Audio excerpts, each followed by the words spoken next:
Hello प्यारे बच्चों, आप सभी को जो 8 ग्रेड अभ्यास पुस्तिका वर्ष 2023-24 की आप देखेंगे यहाँ पर जारी कर दी गई है। और हम आपके लिए कक्षा 5 विषय पर्यावरण का देखिए यहाँ पर हम संपूर्ण सॉल्यूशन लेकर आ चुके हैं। जैसा कि आप स्क्रीन पर देख पा रहे होंगे, टोटल आपके यहाँ पर देखिए 23 चैप्टर्स हैं। ठीक है, 1 से 23 तक हम इस वीडियो में देखेंगे। तो 1 से 23 से देखने से पहले आपको बता दें कि इस वीडियो में हम क्या करने वाले हैं, अध्याय 1 से अध्याय 7 तक कंप्लीट करने वाली हैं, यानी कि पेज नंबर हम कंप्लीट करने वाले हैं। आप यहाँ पर देख पा रहे हैं 22। ठीक है, देखिए हमने सभी सॉल्यूशन कर रखे हैं। यहाँ पर आप देखेंगे ये पार्ट 2 है आपका। पार्ट 2 भी हम इस वीडियो में बताएंगे। वीडियो को पूरा देखोगे, फिर इसके बाद आप देखोगे तो ये आपका पार्ट 4 आता है। पार्ट 3 ये निकल गया है। ठीक है, तो देखिए टोटल कितने पार्ट हैं यहाँ पर आप देखेंगे तो इस वीडियो में हम पार्ट 7 देखेंगे, पार्ट 1 से लेके पार्ट 7 तक। देखिए ये पार्ट 7 है पानी के प्रयोग। 1 से 7 तक का इस वीडियो में हम कंप्लीट करने वाले हैं। यहाँ से देखिए संपूर्ण सॉल्यूशन है, यानी कि पेज नंबर 24 1 से 24 तक का आप इस वीडियो में संपूर्ण हल देखोगे। ओके स्टूडेंट्स, तो आप वीडियो को पूरा देखना, तभी आपको समझ में आएगा। अब बहुत सारे स्टूडेंट्स ये भी बोल रहे होंगे सर हमें तो आप बस इसकी PDF दे दीजिए और हमें नहीं चाहिए कुछ। तो PDF भी बच्चों आपको उपलब्ध करा दी जाएगी, बिल्कुल सिंपल वे में आपको उपलब्ध कराई जाएगी। आपको और कुछ करने की ज़रूरत भी नहीं है। ओके, तो चलिए सबसे पहले स्टार्ट करते हैं हम अध्याय 1 से ही। अध्याय 1 है कैसे पहचाना चींटी ने दोस्त को। ओके, तो यहाँ पर आप पहला पार्ट देखेंगे जो कि है, चलिए इसको हम स्टार्ट करते हैं। और कोई भी आपको डाउट हो तो आप हमें कमेंट बॉक्स में पूछ सकते हो, कोई दिक्कत वाली बात नहीं है। PDF मैंने बता दी कहाँ से मिलेगी। वीडियो को पूरा देखना है तो वीडियो में ही बताया जाएगा PDF कैसे डाउनलोड करना है। देखिए पहला प्रश्न है कि सही विकल्प चुनकर लिखिए। तो बच्चों आप नोट डाउन करते चलिएगा, क्योंकि सभी क्वेश्चन के आंसर मैं बताऊँगा तो ये वीडियो आधे घंटे से प्लस बन जाएगी। और इतना आपको तो ये नोट करना है और कुछ करने की तो ज़रूरत है ही नहीं। तो पहला प्रश्न है, इसका आपको सूंघने की दूसरा ऑप्शन कर देना है सही। पर इसका दूसरा प्रश्न है, इसमें आपको ऑप्शन फर्स्ट कंप्लीट कर देना है। अभी हम पार्ट 1 का ही सॉल्यूशन बता रहे हैं। इसके बाद पार्ट 1 के बाद पार्ट 2, फिर इसके बाद 3, फिर 4, ऐसे बढ़ते चलेंगे। 7 नंबर का है, इसका आपको ऑप्शन सी मूंचे कर देना है। यहाँ पर हमने देखिए लिखा भी हुआ है, इस तरीके से आप लिख सकते हो। आपको हाफ ईयरली पेपर भी यहाँ पर उपलब्ध करा दिए जाएंगे, बस वीडियो को पूरा देखना। ओके, इसके बाद देखिए अगला, पक्षी जब दोनों आंखें एक ही चीज़ पर केंद्रित करते हैं तो उन्हें चीज़ों की दूरी का एहसास होता है। तो यहाँ पर आपको ये वाला कर देना है। ठीक है बच्चों, चलिए इसके बाद देखिए ऐसे 2 पक्षियों के नाम लिखिए जो हमसे 4 गुना दूरी से अपने भोजन को देख पाते हैं। ओके, तो यहाँ पर आप उत्तर लिखेंगे चील और बाज। इसके बाद अगला प्रश्न देखिए, सांप के बाहरी कान नहीं होते फिर भी वह कैसे सुन पाता है? तो ज़मीन पर हुए कंपन से सुन लेता है। चलिए इसके बाद प्रश्न 4 देखिए, चींटियाँ मीठी चीज़ों का पता कैसे लगाती हैं? तो ये सूंघ कर लगाती हैं। यहाँ पर आप प्रश्न 5 देखेंगे, समुद्री जानवर जैसे मछलियाँ अचानक पानी में तेज़ी से हलचल और अजीब तरीके से व्यवहार करती हैं, तो क्यों करती हैं? तो आप इस प्रश्न का उत्तर लिखेंगे। उत्तर में लिखेंगे समुद्री जानवर जैसे मछलियाँ अचानक पानी में तेज़ी से हलचल और अजीब तरीके से व्यवहार इसलिए करती हैं क्योंकि उन्हें खतरे का एहसास होता है। इसके बाद देखिए प्रश्न 6, जब बिजली चली जाती है तो हमें मच्छर बहुत परेशान करते हैं, मच्छरों को अंधेरे में भी आपके होने का एहसास कैसे होता है? तो आप इसका उत्तर लिखेंगे, मच्छर हमारे शरीर की गंध, खासकर पैरों के जो तलबे होती हैं उनकी जो गंध आती है उसको, और हमारे शरीर की जो गर्मी होती है, हमारे शरीर में हीट होती है, उससे हमें ढूंढ लेते हैं। इसके बाद देखिए प्रश्न 7, हमारे देश में कौन कौन से जानवर लुप्त होने की कगार पर हैं? लिखिए। तो बाघ और कई अन्य जानवर हैं। ओके, इस तरीके से इसका कंप्लीट करेंगे। इसके बाद अगला प्रश्न देखिए कि एक कतार में चलने वाली चींटियों का रास्ता रोकने पर उनके व्यवहार में क्या बदलाव होते हैं और क्यों होते हैं? तो आप इसका उत्तर लिखेंगे, जब चींटियों का रास्ता रोका गया तो चींटियां यहाँ वहाँ भटकने लगीं क्योंकि उन्हें गंध पहचानने में मुश्किल हुई। ठीक है, अगला देखिए प्रश्न 9, बाघ की 5 विशेषताएं लिखिए। तो हमने यहाँ पर 4 तो लिखी हुई हैं, एक आप अपने हिसाब से जो भी आपको आती हो आप वो लिख लीजिएगा, नहीं तो PDF में मैं 5 ही लिखवा दूंगा। ओके, इसके बाद देखिए प्रश्न 10, हमारे देश की सरकार कौन कौन से जंगलों की सुरक्षा प्रदान कर रही है? तो ये आप यहाँ पर देख पा रहे हो, इस तरीके से आप इस प्रश्न का उत्तर कर लेना है। ठीक है, PDF के लिए कोई दिक्कत वाली बात नहीं लेना, आपको PDF सब मिल जाएगी इस चैनल पर। ठीक है, अब बच्चों प्रोजेक्ट है, प्रोजेक्ट में देखिए दी गई तालिका में आपके साथ रहने वाले कोई 10 जानवरों के नाम लिखना है। तो यहाँ पर आप पहला जैसे लिख सकते हैं कुत्ता लिख सकते हैं यहाँ पर। ठीक है, कुत्ता क्या है, बिन बुलाए जानवर है या पालतू, तो हम इसे पालतू ही बोल देंगे, है ना। भोजन क्या खाते हैं? तो ये क्या खाता है? तो यहाँ पर आप रोटी लिख दोगे, हड्डियाँ लिख दोगे। कहाँ रहते हैं? घर पर रहता है। क्या ये रात दिन में सक्रिय रहता है, तो आप लिखेंगे हाँ रहता है। अपनी रक्षा कैसे करता है, तो ये अपनी रक्षा स्वयं करता है। ओके, तो अब आप बोलोगे सर आप तो हमें तो 10 चाहिए, आप तो 1 बता रहे हो। तो ये PDF में मैं उपलब्ध करा दूंगा एक PDF। देखिए इसमें 10 से कोई 10 तो लिखना संभव नहीं होगा ना, तो एक PDF जो रहेगी PDF में वहाँ पर मैं इसको लिखवा दूंगा, ठीक है, तो आप टेंशन ना लें। इसके बाद हम अध्याय 2 देख लेते हैं, कहानी सपेरों की। तो अध्याय 2 भी हम कंप्लीट करते हैं। चलिए अध्याय 2 में पहला प्रश्न है, सही विकल्प चुनकर लिखिए। इसमें पहला है, निम्न में से कौन सा बाजा सूखी लौकी से नहीं बनाया जा सकता। तो ये ढोल है जो सूखी लौकी से नहीं बनाया जा सकता। ओके, अगला देखिए 12 नंबर का। तो 12 नंबर में आपको ऑप्शन दूसरा सही लिख देना और यहाँ पर आपको सांप भी लिख देना है, ठीक है बच्चों। इसके बाद देखिए 7 नंबर का। तो इसमें आपको ऑप्शन चौथा नाग, दुबैया और करेत कर देना है। इस तरीके से आप यह ऑब्जेक्टिव देखेंगे। इसके बाद देखिए अति लघु उत्तरीय प्रश्न। तो अति लघु उत्तरीय प्रश्न में प्रश्न 2 है, कालबेलिया नाच में किस जानवर की जैसी मुद्राएं बनाई जाती हैं। तो आप इसका उत्तर लिखेंगे, कालबेलिया नाच में सांप की जैसी मुद्राएं बनाई जाती हैं। तो किसकी, सांप की जैसी। इसके बाद देखिए प्रश्न 3, सांप जो सपेरे सांप के दांत क्यों निकाल देते हैं। तो उत्तर लिखेंगे, सपेरे सांप के दांत इसलिए निकाल देते हैं ताकि वो काटे तो जहर ना चढ़े। ओके, अब आपसे सही जोड़ियाँ पूछी गई हैं। तो गाय का आपको मिला देना है दूध के लिए, गाय से हमें दूध मिलती है, दूध मिलता है। घोड़े हम तांगे के लिए, बैल हो जाएगा खेती के लिए, मधुमक्खी से शहद के लिए, और मुर्गी अंडे देती है। ओके, तो उनके बारे में बता देना है। इस तरीके से आप प्रश्न 4 का उत्तर कंप्लीट करेंगे। इसके बाद आपसे पूछा जाएगा लघु उत्तरीय प्रश्न में प्रश्न 5, आपके घर में यदि कोई जानवर पाला गया है और वह बीमार हो जाता है तो आप क्या करेंगे। तो आप इसका उत्तर लिखेंगे, हम उस जानवर को पशु चिकित्सालय में ले जाएंगे जहाँ पशु चिकित्सक द्वारा उसका इलाज किया जा सके। अब आप देखिए ये आपको इस तरीके से दिया गया है, हमने यहाँ पर कर रखा है, हमें छांट कर लिखना है। तो पहले हमने बॉक्स बना दिया, जैसे यहाँ पर हमने ये बना दिया पहला, ठीक है, फिर ये हमने यहाँ पर ये दूसरा ये बनाया, फिर ये तीसरा बनाया, ठीक है, फिर इसके बाद हमने आप यहाँ पर देख पा रहे हो ये एक ये बना दिया, एक ये और एक ये, ठीक है। इस तरीके से बनाना, फिर इनके नाम लिखना। तो पहले हमने कछुआ लिख दिया, फिर मेढक लिख दिया, फिर बंदर लिख दिया, फिर उल्लू लिख दिया, फिर मकड़ी लिख दी, फिर हमने यहाँ पर केंचुआ लिख दिया, ठीक है। इस तरीके से आप प्रश्न 6 को कंप्लीट कर लेंगे। इसके बाद प्रश्न 7 देखिए, सांप के भारी कान नहीं होते फिर बीन बजाने पर क्यों नहीं नाचता, है ना, वह क्यों नाचता है। तो इसका उत्तर लिखेंगे, सांप के भारी कान नहीं होते हैं फिर बीन बजाने पर वह इसलिए नाचता है क्योंकि वह ज़मीन पर हुई कंपन को सुन लेता है ना, चलिए वो फील कर लेता है, सीधी सी बात। इसके बाद देखिए, सांप के काटने से उसका जहर व्यक्ति के शरीर में चला जाता है, इस जहर के असर को ख़त्म करने वाली दवाई सीरम कैसे बनाई जाती है। तो आप इसका उत्तर लिखेंगे, सांप के जहर के असर को ख़त्म करने वाली दवाई सांप के जहर को निकाल कर बनाई जाती है, जो सांप का जहर होता है उससे निकाल कर ही बनाई जाती है। द्विगुत्तरीय प्रश्न में प्रश्न 9 का उत्तर लिखेंगे, यदि किसी को सांप काट लेता है तो डॉक्टर के आने से पहले प्राथमिक उपचार के लिए आप क्या उपाय करेंगे। जहां सांप काटा है उस जगह को कपड़े से हल्का बांध देंगे। ओके, चलिए इसके बाद देखिए प्रश्न 10 है, राजू के खेत में सांप को देखकर वहां खड़े लोग उसे मारने का प्रयास करने लगे परंतु राजू ने उन्हें सांप को मारने से रोका। सोचिए और बताइए कि राजू ने ऐसा क्यों किया होगा। तो आप इसका उत्तर लिखेंगे, राजू ने ऐसा इसलिए किया होगा क्योंकि सरकार ने कानून बना दिया कि ना तो कोई जंगली जानवर को पकड़ सकता है और ना ही उन्हें आप अपने पास रख सकता है, ओके, और ना ही मार सकता है, ठीक है। अब प्रोजेक्ट कार्ड देखिए, अब आपके आसपास की जो आजीविका के लिए जानवरों पर निर्भर लोगों को पता है, जैसे आप यहाँ पर गाय लिख सकते हैं, है ना, तो गाय पालने वाले का नाम आप देखिए, अगर आपके पेरेंट्स में कोई पालता है कोई भी तो आप उसका नाम अपने लिखेंगे, इसलिए मैंने यहाँ पर नहीं लिखा है, ठीक है। जानवर से मिलने वाली चीज़ तो हमें दूध प्राप्त होता है ना, दूध, और इस तरीके से फिर आप यहाँ पर क्या लिख देंगे, आप यहाँ पर बकरी लिख सकते हो, है ना, उससे भी हमें दूध प्राप्त होता है। तो इस तरीके से आपको लिखना है, ये तो आप स्वयं वाला है, नहीं तो मैं PDF एक फॉर्मेट बता दूंगा PDF में, ठीक है। इसके बाद देखिए पार्ट 3, चखने से पचने तक, ठीक है, इसका भी सॉल्यूशन देखते हैं। तो चखने से पचने तक यहाँ पर आप देखेंगे तो प्रश्न 1 है बहुविकल्पी प्रश्न में, जिसका आपको पहले का और तीसरा नंबर वाला कर देना है तला भुना मसालेदार खाने से, दूसरे का आपको आंसर कर देना है ये वाला पहले वाला, ठीक है। इसके बाद तीसरा है 7 नंबर का, तो इसका आपको चौथा कर देना है। तो इस तरीके से हमने पेज 10 तक हमने कंप्लीट सॉल्यूशन देख लिया है। चलिए आगे देखिए अति लघु उत्तरीय प्रश्न। अति लघु उत्तरीय प्रश्न में प्रश्न 2 में पूछा गया है, आपके घर में जब खाना खराब हो जाता है तब आप बिना चखे कैसे पता लगाते हैं, तो उसकी हम गंध से लगाते हैं। इसके बाद प्रश्न 3 देखिए, मुंह में लार का बनना क्यों जरूरी है, तो पाचन के लिए जरूरी है। इसके बाद देखिए, स्कूल में खेल के समय टीचर कई बार ग्लूकोज पीने को देती है, क्यों देती है, तो ऊर्जा प्रदान करने के लिए ये जरूरी होती है।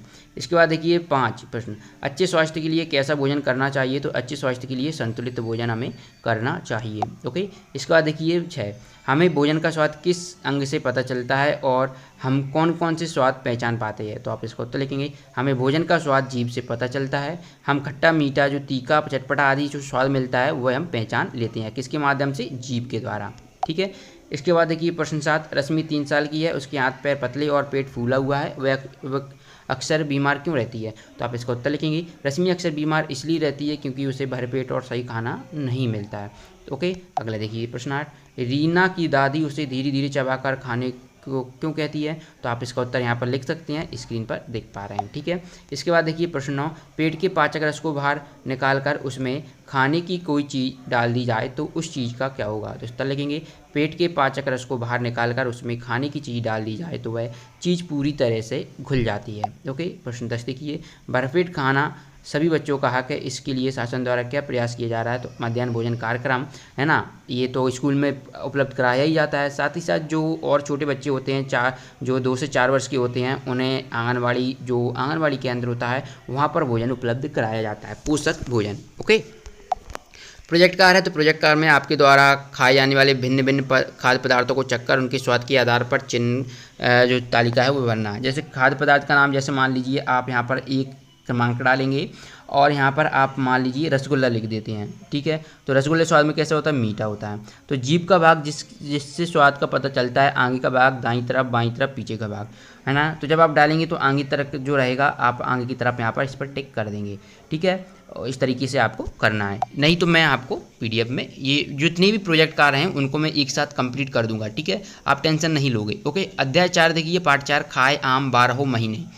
ठीक है। तो चलिए इसमें पहला प्रश्न है, पहला प्रश्न का आप उत्तर करेंगे, आम पापड़ बनाकर धूप में सूखने का कारण है, तो नमी दूर करने के लिए आम के जो पापड़ होते हैं वह धूप में सुखाए जाते हैं। इसके बाद दूसरा देखिए, आम से बनने वाली कौन सी खाने की चीज़ साल भर नहीं रखी जा सकती, तो उत्तर लिखेंगे, आम की कढ़ी। ओके। चलिए इसके बाद देखिए, मामिडी टांडरा किससे बनता है, तो ये आम से ही बनता है। इसके बाद अगला देखिए, बंद पैकेट की खाने की वस्तुएं खरीदते समय आप कैसे जानेंगे कि वह खाने योग्य है या नहीं, तो पैकेट पर दी गई जानकारी के अनुसार उसमें जो एक्सपायरी डेट है कितनी तारीख की है और ये मैन्युफैक्चर कब की गई थी, बना कब है, पैकेटिंग कब की गई, उसके हिसाब से हम जिसमें जो जानकारी दी जाएगी उसके अकॉर्डिंग ही हम पता कर पाएंगे कि इसकी जो समय है कब से कब तक है। ठीक है। इस तरीके से पेज 13 तक कंप्लीट कर लिया है। इसके बाद देखिए अति लघु उत्तरीय प्रश्न आते हैं। तो यहाँ पर दूध को उबाल कर क्यों रखा जाता है, तो उत्तर लिखेंगे, खराब होने से बचाने के लिए। इसके बाद देखिए, खाने के पैकेटों में लिखी जानकारी से क्या क्या पता चलता है, उत्तर में लिखेंगे, उससे उसका मूल्य पता चलता है कि ये जो पैकेट है वह कितने रुपए का है, उसमें उसका वजन दिया रहता है और उसकी जो तारीख रहती है कि ये इतने तारीख को बनी थी, इतने तारीख को ये एक्सपायर हो जाएगी, इतने तारीख के बाद अगर आप इसे खरीदेंगे तो आप बीमार हो सकते हैं। तो ये बेसिक नॉलेज रहती हैं और साथ ही साथ ये सोर्स क्या है, इसका स्रोत क्या है, कौन कौन से स्रोत से वह बना है चीज़, तो ये भी लिखा रहता है। ठीक है। इसमें कितने % कार्बोहाइड्रेट है, कितने % प्रोटीन है, कितने % मिनरल्स है, ये सब कुछ उसमें लिखा रहता है, यानी कि बेसिक जानकारी पैकेट में लिखी रहती है। ओके। प्रश्न 4 देखिए, सुखाकर खाई जाने वाली चिप्सों को गोले से मिलाइए, तो यहाँ पर चिप्स और जो पापड़ होती है उन्हें सुखाकर खाए जाते हैं। प्रश्न 5 देख लीजिए, अचार की शीशियों में रखने से पहले शीशियों को धूप में क्यों सुखाया जाता है, तो लिखेंगे, अचार की शीशियों में रखने से पहले शीशियों को धूप में इसलिए सुखाया जाता है ताकि शीशियों से नमी निकल जाए। प्रश्न 6 देखें, आम पापड़ बनाने में क्या क्या उपयोग होता है, तो उत्तर लिखेंगे, आम पापड़ बनाने में आम, गुड़, चीनी आदि का उपयोग होता है। ठीक है। मसाला भी आप डाल सकते हैं इसमें। इसके बाद देखिए प्रश्न 7, कैसे पता करोगे खाना खराब हो गया और वह खाने योग्य नहीं है, उसकी बनावट, रंग और गंध से। यदि उसके रंग चेंज हो गया है, एक तो इससे हमें पता कर सकते हैं, यदि उसमें गंध दूसरी आ रही है, स्मेल आ रही है, तो उससे भी पता चल जाता है। प्रश्न 8 देखिए, आम से बनने वाली खाने की 5 चीज़ों के नाम, तो पापड़, अचार, मुरब्बा, चटनी और रस। ओके। इस तरीके से आप 5 चीज़ लिख देंगे। इसके बाद देखिए, आम की सब्जी भी बनती है, आप सभी लोग बताएं आपने खाई है कि नहीं खाई, कमेंट बॉक्स में इसका आंसर आपको बताना है, ये आपसे नॉर्मली ऐसे ही पूछ रहा हूँ। प्रश्न 9 है तो प्रश्नों का उत्तर आप यहाँ से इसको नोट डाउन कर लीजिएगा यहाँ से यहाँ तक। इसके बाद प्रश्न 10 है तो प्रश्न 10 में कुछ फल और सब्जियाँ जल्दी खराब हो जाती हैं तो कुछ लंबे समय तक खराब नहीं होती, ऐसा फलों और सब्जियों के नाम सोचकर लिखिए। तो यहाँ पर देखिए जल्दी खराब होने वाली सब्जियों में पहली मशरूम, दूसरी गाजर, सेव, टमाटर, आलू। ओके, जबकि दूसरा देखेंगे तो यहाँ पर है बैगन, काफ़ी लंबे समय तक रहती है, शिमला मिर्च, खीरा, नारंगी और नींबू। ओके, चलिए अगला देखिए पार्ट 5, बीज, बीज और बीज। ओके बच्चों, तो इसका उत्तर देख लेते हैं। पहला प्रश्न है तो पहला प्रश्न का उत्तर आपको ये दूसरे नंबर का कर देना है, भिगोकर गीले कपड़े से लपेट कर रखना चाहिए। और यहाँ पर आपको ये 2 नंबर डालकर लिखना भी है, ठीक है, 2 नंबर डालकर लिखना है। इसके बाद देखिए प्रिया का पौधा मुरझा गया था क्योंकि उस पौधे को क्या पर्याप्त धूप नहीं मिली थी, तो यहाँ पर आप 2 नंबर डालेंगे और ये लिख देंगे। ओके, इसके बाद देखिए इसमें से शिकारी पौधा है तो इसमें से शिकारी पौधा निपेंथिस है। ओके, चलिए इसके बाद अति लघु उत्तरीय प्रश्न आते हैं। तो यहाँ पर देखेंगे कौन सा खेल आप बीजों से खेलते हो, तो आम की बीजों का वाजा हम बनाते हैं। आप हो सकता है कद्दू के जो पेड़ आता है वो पौधे होते हैं तना, उससे आप बीज बनाते होंगे, है ना, बाजा बनाते होंगे, क्या सॉन्ग वो होता है ना एक बजाने वाली जैसे बांसुरी टाइप की रहती है, आप वो भी लिख सकते हो। आप क्रिएटिव जितना हो सकते हो आप वो यहाँ पर लिख सकते हो। ये क्या है आप अपने हिसाब से लिखोगे, फिर भी मैंने एज ए एग्जाम्पल यहाँ पर लिख दिया है ये। ओके, ठीक है, चलिए अगला देखिए गोपाल की माँ ने गोपाल से रात में चने भिगोने के लिए क्यों कहा, तो अंकुरित करने के लिए इसलिए कहा। अगला देखिए हवा से उड़कर बिखरने वाली बीज कैसे होते हैं, तो ये हल्के होते हैं। इसके बाद देखिए प्रश्न 5, बीजों में अंकुरण के लिए कौन कौन सी चीज़ें आवश्यक होती हैं और यदि इनमें से कोई एक चीज़ ना हो तो क्या होगा। इसका उत्तर लिखेंगे बीजों में अंकुरण के लिए बीज, कटोरी, पानी आदि चीज़ें आवश्यक होती हैं। कोई एक चीज़ ना हो तो बीज अंकुरित नहीं होगा। ओके, इसके बाद देखिए प्रश्न 6, ये आपको डायग्राम दिया गया है यहाँ पर। तो इसका आपको ये किसका पौधा है, तो ये निपेंथिस का पौधा है, ठीक है। इस पौधे का भोजन क्या है, तो कीड़े मकोड़े और छोटे जो जीव होते हैं वह इस पौधे के भोजन होते हैं, यानी कि वह कीड़े मकोड़े और छोटे जीवों को खाता है, वह है कौन, निपेंथिस। इसके बाद देखिए प्रश्न 7, मिर्ची का बीज हमारे देश में कहाँ और कैसे आया, तो मिर्ची का बीज हमारे देश में दक्षिण अमेरिका से आया, पुर्तगाल देश के व्यापारी लाए थे। इसके बाद प्रश्न 8 देखिए सोचिए और लिखिए मसालों के रूप में उपयोग होने वाले बीज, तो मिर्ची और जो धनिया है वो मसाले के रूप में उपयोग की जाती है। इसके बाद हल्के बीज में आप अजवाइन और जीरा लिख सकते हैं, जबकि अंकुरित कर खाए जाने वाले बीजों में चने और मूंग को लिख लीजिएगा। इसके बाद दीर्घ उत्तरीय प्रश्न देख लेते हैं। दीर्घ उत्तरीय प्रश्न में आप देखेंगे बीज किन किन तरीकों से बिखरते हैं, बीजों के बिखरने के कोई 2 तरीके अपने शब्दों में लिखिए। तो आप इसका उत्तर लिखेंगे जानवरों के द्वारा, पक्षियों के द्वारा, हवा के द्वारा, पानी के द्वारा। ओके, चलिए इसके बाद आप प्रश्न 10 का उत्तर लिखेंगे तो गमले बी में अंकुरण हुआ होगा, ठीक है, और गमले ए में अंकुरण नहीं हुआ होगा क्योंकि साबुत दाल की कई प्रक्रिया से गुजरना पड़ता है। जो साबुत दाल होती है उसको कई प्रक्रिया से गुजरना पड़ता है। प्रोजेक्ट कार्य है, इसमें आप कोई सा भी आप चाहें तो अजवाइन का बना लीजिए, चाहे जीरा बना लीजिए, फिर उसका रंग बताना है आपको, यहाँ पर आकार कैसा होता है वह बताना है, ऊपरी सतह चिकनी होती है, खुरदीली होती है, कैसी होती है, उपयोग किसके रूप में किया जाता है, या आप मूंग की दाल ही लिख सकते हैं, यहाँ पर मसूर है, आप चाहें तो यहाँ पर मूंग की दाल लिख सकते हैं और उसका जो रंग होगा वह लिख देना। तो यह आपको खुद कर लेना है, ठीक है। इसके बाद आपका पार्ट 6 आता है बूंद बूंद दरिया दरिया। ओके, इसका उत्तर देखते हैं। तो इसमें पहला प्रश्न है तो पहले प्रश्न का उत्तर आपको 9 कर देना है, पहले ऑब्जेक्टिव का आ नंबर का यहाँ पर तीसरा ऑप्शन डाल के कर देना है, दूसरे का आपको ऑप्शन चौथा और तीसरे का आपको दूसरा कर देना है, ठीक है। इस तरीके से हमने पेज नंबर 19 तक कंप्लीट कर लिया है। अब हम बढ़ते हैं अति लघु उत्तरीय प्रश्न की ओर।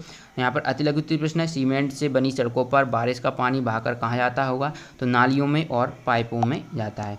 इसके बाद देखिए पुराने समय में प्यासे यात्रियों को पानी पिलाने के लिए किस किस तरह का इंतजाम किया जाता था, तो प्याऊ और बावड़ियों ये होती थी उनके द्वारा किया जाता था। प्रश्न 5 देखिए बावड़ी को सीढ़ीदार कुआं क्यों कहते हैं, तो उत्तर लिखेंगे बावड़ी को सीढ़ीदार कुआं इसलिए कहते हैं क्योंकि पानी तक पहुंचने के लिए सीढ़ियां बनाई गई थी। इसके बाद देखिए प्रश्न 6 आपके घर में पानी कहाँ से आता है, तो उत्तर लिखेंगे हमारे घर में पानी नल से आता है। इसके बाद देखिए प्रश्न 7 तरुण भारत संघ नामक संस्था ने लड़की माई की मदद कैसे की, उत्तर लिखेंगे तरुण भारत संघ नामक संस्था ने तालाब बनवा दिया था। ओके, प्रश्न 8 देखिए जल स्रोतों के सूख जाने के कोई 2 कारण लिखिए, उत्तर लिखेंगे पेड़ों के आसपास की जमीन को सीमेंट से पक्का कर, वनों की अत्यधिक कटाई। ओके, इस तरीके से ये कर लेंगे। इसके बाद देखिए प्रश्न 9 द्विगुत्रीय प्रश्न है, पानी के अपव्यय को आप किन किन उपायों द्वारा कम कर सकते हैं, कोई 3 उपाय लिखिए। तो उत्तर लिखेंगे, नहाने के लिए जो शॉवर होता है उसकी जगह हम बाल्टी का उपयोग करेंगे, बर्तन साफ करने के लिए नल के बजाय टब का प्रयोग करेंगे, टपकते हुए नल को बंद करके। ओके, इस तरीके से प्रश्न 9 का उत्तर लिखेंगे। इसके बाद देखिए प्रश्न क्रमांक 10। प्रश्न क्रमांक 10 है, यदि किसी कारणवश आपके घर पर 3-4 दिन पानी नहीं आता तो आपको किन किन परेशानियों का सामना करना पड़ सकता है, सोचकर उत्तर लिखें। तो ये आप अपने हिसाब से भी लिख सकते हैं, आप जब खुद ऑब्जर्व करेंगे अगर आपके यहाँ पर नहीं आता है तो आपको किन किन परेशानियों को सामना करना पड़ता है। फिर भी एक मॉडल आंसर हमने यहाँ पर लिखा हुआ है, आप इसको यूज कर सकते हैं। इसके बाद प्रोजेक्ट कार्ड हमने इसका कर रखा है, ऐसे ही हम और सभी की एक साथ वीडियो बना देंगे प्रोजेक्ट कार्ड की, नहीं तो PDF में हम अपडेट कर देंगे। ओके, तो ये आपको जो प्रोजेक्ट कार्ड है इसको इस तरीके से कंप्लीट कर लेना है। ओके, चलिए इसके बाद देखिए पार्ट जो आपका 7 है, पानी के प्रयोग। तो यहाँ पर देखेंगे प्रश्न 1 सही विकल्प चुनकर लिखना है। मृत सागर का पानी होता है तो इसका ऑप्शन तीसरा करना है, नमकीन कड़वा। और दूसरा देखिए, स्टील की प्लेट और स्टील की चम्मच पानी में तैरेगी या डूबेगी। तो उत्तर लिखेंगे, प्लेट तैरेगी, चम्मच डूबेगी, ऑप्शन चौथा। इसके बाद 7 नंबर का आपको ये तीसरा वाला सही कर देना है, स्टील की चम्मच, प्लास्टिक की गेंद और प्लास्टिक की खाली बोतल। इसके बाद हम बढ़ते हैं अगले प्रश्न की ओर। प्रश्न अति लघु उत्तरीय प्रश्न यहाँ पर आपको देखने को मिलेगा, जिसमें प्रश्न 2 है, अंडा उबालते समय पानी में बहुत सारा नमक डाल देने पर क्या होगा। तो अंडा पानी में तैरेगा। इसके बाद प्रश्न 3 देखिए, संसार के सबसे नमकीन सागर का नाम मृत सागर है, डेड सी। ओके, चलिए इसके बाद देखिए, आयशा ने अपने टिफिन के ढक्कन पर तेल, पानी और शक्कर के घोल के बूंदों की दौड़ कराई। बताओ टिफिन के ढक्कन पर कौन सी बूंद सबसे आगे और कौन सी सबसे पीछे है। तो देखिए पहले तेल की करवाई, फिर पानी की करवाई, फिर शक्कर के घोल की करवाई। ठीक है, तो देखिए सबसे पहले क्या है, पानी सबसे आगे आएगा, फिर इसके बाद क्या, शक्कर का घोल आएगा। अब ऐसा क्यों, क्योंकि शक्कर के घोल में जो कण होते हैं वो आपस में जुड़े होते हैं, जबकि पानी तरल होता है सबसे ज़्यादा, पर जो तरल है पानी है इन तीनों में, है ना, तो वो जल्दी मूव करेगा, जल्दी जाएगा, जबकि शक्कर के घोल में इतना तरल नहीं है, वह थोड़ा कम देर से जाएगा, जबकि जो लिक्विड है वह आपका और स्लो जाए, इससे शक्कर से स्लो जाएगा। ठीक है, इसके बाद देखिए प्रश्न 5, यदि आपको शक्कर को पानी में शीघ्रता से घोलना हो तो आप क्या करोगे। तो इसका उत्तर लिखोगे, शक्कर घोलते समय पानी की चम्मच से लगातार हिलाएंगे और दूसरा घोल को गर्म करेंगे। PDF के लिए नीचे डिस्क्रिप्शन में लिंक दी गई है, देख लीजिएगा आप। इसके बाद देखिए प्रश्न 4, निम्न में से कौन सा गीला रूमाल जल्दी सूखेगा और क्यों। उत्तर लिखेंगे, तेज धूप में डाला गया, ऑप्शन पहले इस पर टिक करेंगे, पर उत्तर लिखेंगे तेज धूप में डाला गया गीला रूमाल जल्दी सूखेगा, क्योंकि तेज धूप में पानी सूख जाता है। ओके, इसके बाद देखिए 7, घरों में पापड़ किस मौसम में बनाए जाते हैं और क्यों। उत्तर लिखेंगे, घरों में पापड़ गर्मी में बनाए जाते हैं, क्योंकि गर्मी में तेज धूप के कारण पापड़ जल्दी सूख जाते हैं। ओके, चलिए इसके बाद देखिए ये आपका जो प्रश्न 8 है, प्रश्न 8 है कि तालिका में दी गई चीज़ों में से कौन सी चीज़ पानी में घुलेगी और कौन सी नहीं। तो शक्कर जो है वो पानी में घुल जाएगी, मिट्टी जो पानी में, देखिए मिट्टी बच्चों यहाँ पर सॉरी गलती हो गई है, तो मिट्टी क्या करना है, नहीं करना है, एक मिनट, मिट्टी तो घुल जाएगी। ठीक है, मिट्टी जो रहती है वो धूल कण जो रहते हैं वो नहीं घुल, कण नहीं, जो धूल रहती है वो तो घुल जाएगी। ठीक है, पेट्रोल नहीं घुलेगा क्योंकि पानी में तैरता है। लकड़ी का बुरादा ये भी नहीं घुलेगा, ये भी तैरेगा पानी में। नींबू का रस ये घुल जाएगा, नमक है वो भी घुलेगी। ठीक है, इस तरीके से आप कर लीजिएगा। प्रश्न है, मृत सागर में हम ऐसे तैर सकते हैं जैसे आराम से लेटे हों, कारण सहित उत्तर लिखिए। तो आप उत्तर लिखेंगे, मृत सागर में लवणता अधिक होती है, जिससे पानी का घनत्व मानव शरीर के घनत्व से ज़्यादा हो जाता है। जो हमारा घनत्व है हमारे मानव शरीर का, उससे जो पानी का घनत्व होता है ज़्यादा हो जाता है और हम आसानी से तैर सकते हैं। ठीक है, इसके बाद देखिए प्रश्न 10। प्रश्न 10 है कि नमक को पानी में घोलने पर वह गायब नहीं होता, पानी में ही मौजूद रहता है। ये आप अपने दोस्त को कैसे समझाएंगे। तो आप अपने दोस्त को समझाइएगा कि नमक पानी में ही मौजूद रहता है, क्योंकि नमक भी रंगहीन है और पानी भी रंगहीन है, एवं नमक पानी में पूरी तरह घुल गया है। ओके, ये प्रोजेक्ट कार्ड एक साथ मैं आपको उपलब्ध करा दूंगा। तो इस तरीके से अध्याय 1 से अध्याय 7 तक हमने इस वीडियो में देख लिया है, और आगे की वीडियो आपको तभी मिलेंगी जब आप इस चैनल को सब्सक्राइब कर लोगे। चैनल को सब्सक्राइब करना बिल्कुल फ्री होता है, जल्दी इस चैनल को सब्सक्राइब जरूर कर लेना। देखिए अब हम अगली वीडियो में अध्याय 7 से आगे देखेंगे, देखते हैं। मैं कोशिश करूंगा कि अध्याय 7 से हम 14 या फिर 20 तक कंप्लीट कर लें, क्योंकि आपके इस चैप्टर में टोटल 23 ही अध्याय हैं। चलिए ऐसी वीडियो देखने के लिए आप इस चैनल को सब्सक्राइब कर सकते हैं। मिलते हैं नेक्स्ट वीडियो में, धन्यवाद, जय हिंद।